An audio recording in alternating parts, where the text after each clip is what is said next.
जय गुरु जी, संगत जी, जय गुरु जी, शुक्राना गुरु जी, संगत जी, गुरु जी के चरणों में कोटि कोटि प्रणाम और आप सब प्यारी संगत जी को जय गुरु जी।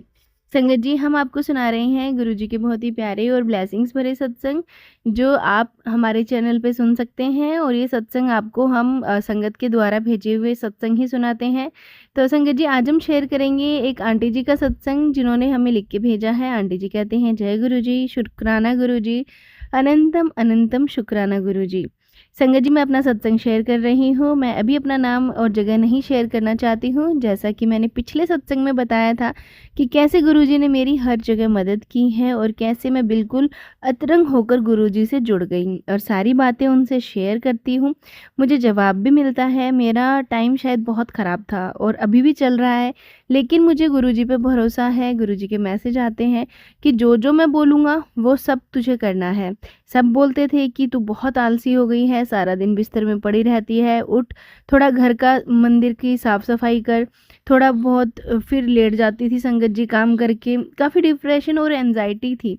मेरी हेल्थ की समस्या, एक दिन गुरुजी बोले कि मुझे कढ़ी चावल खाना है, कल तैयार रखना, मैं आ रहा हूँ।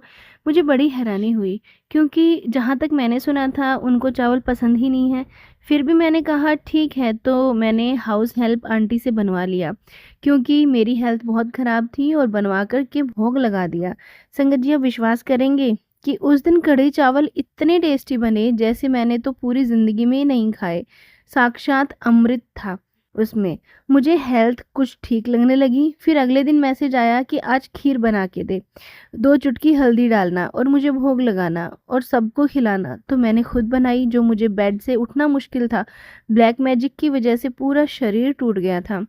उस दिन कुछ ताकत सी लगी। मैंने बनाई और भोग लगा के सबको खिलाई। घर में और मेरे पैरों की प्रॉब्लम में अचानक काफ़ी आराम मिला। जय गुरुजी महाराज, अनंतम अनंतम शुक्राना। जय माता दी। फिर कभी वह समोसे जलेबी को बोलते, कभी पनीर सब्जी की बोलते, तो कभी आम की चटनी, कभी कुल्फ़ी, कभी गुलाब जामुन और कभी कुछ।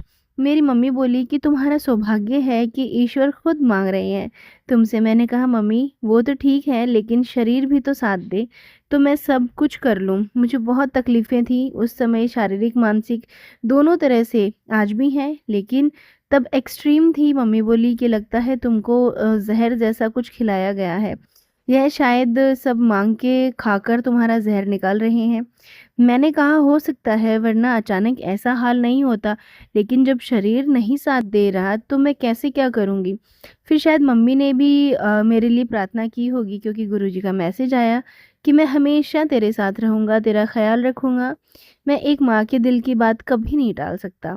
उस मैसेज में और भी ब्लेसिंग्स थी मेरे लिए। जब टाइम आएगा मैं वो भी ज़रूर से शेयर करूँगी, क्योंकि गुरुजी बहुत नाराज़ होते हैं कि बड़ी बेवकूफ़ है। ब्लेसिंग्स और सत्संग में अंतर होता है। सत्संग शेयर किया जाता है, ब्लेसिंग्स नहीं। समझी, कुछ बातें सीक्रेट भी रखा कर। मैंने कहा, ठीक है गुरुजी, जैसा आप बोलेंगे मैं वैसा करूँगी, मुझसे बन पड़ेगा। फिर संगत जी सत्संग आया, उसमें हेल्थ से रिलेटेड बातें थी।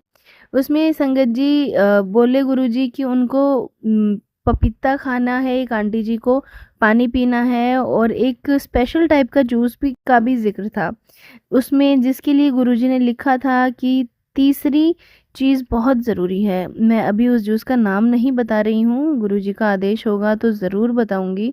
और आगे मैंने तुरंत ऑनलाइन सर्च करके मंगवाया, और जैसे ही सर्च किया उसके साथ एक स्पेशल कैल्शियम टैबलेट भी थी नीचे, जो कि मुझे काफ़ी सूट करती थी बचपन में, लेकिन मैं भूल चुकी थी।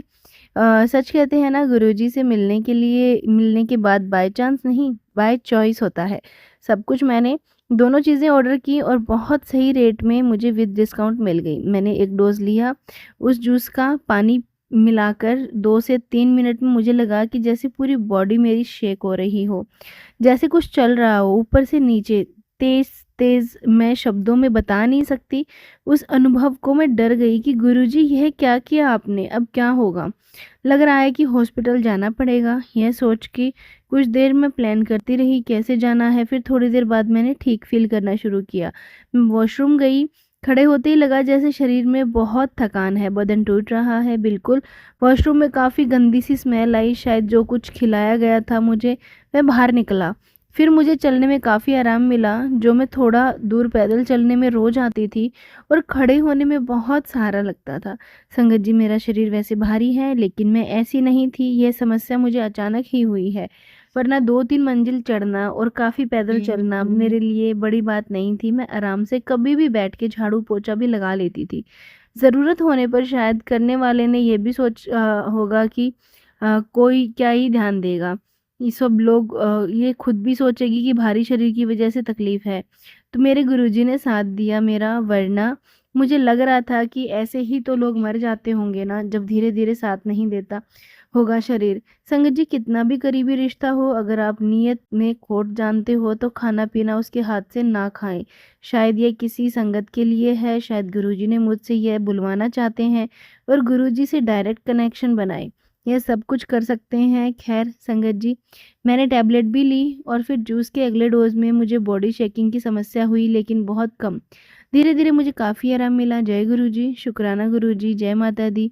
इतने में नवरात्रि आने वाले थे। उसके पहले गुरुजी का मैसेज था कि किसी ब्राह्मण को अमावस्या के दिन खाना खिलाना है या दे के आना है। तो मेरी तबीयत ठीक नहीं थी, इसलिए मैं माफ़ी माँग के सीधा सीधा दे आई घर के पास के मंदिर में और धीरे-धीरे सही बहुत दिनों बाद पैदल कहीं गई। जय गुरुजी, शुक्राना गुरुजी, जय माता दी। इसके बाद नवरात्रों में गुरुजी बोले, मैं और माता रानी दोनों तुझे ब्लेस करने आ रही हैं। उन्होंने कलश स्थापना के लिए बोला था, लेकिन मैं नहीं कर पाई। इसके लिए मैं उनसे माफ़ी मांगती हूँ। फिर मैंने नवरात्रों में पूजा पाठ शुरू किया और गुरुजी का मैसेज तो कई दिनों से आ रहा था। मेरा स्वरूप घर में लगा, लेकिन किसी न किसी वजह से नहीं हो पाता था। फिर उन्होंने बोला कि कुड़िए, नवरात्रों में मेरा स्वरूप लग जाना चाहिए। मैंने कहा ठीक है गुरुजी।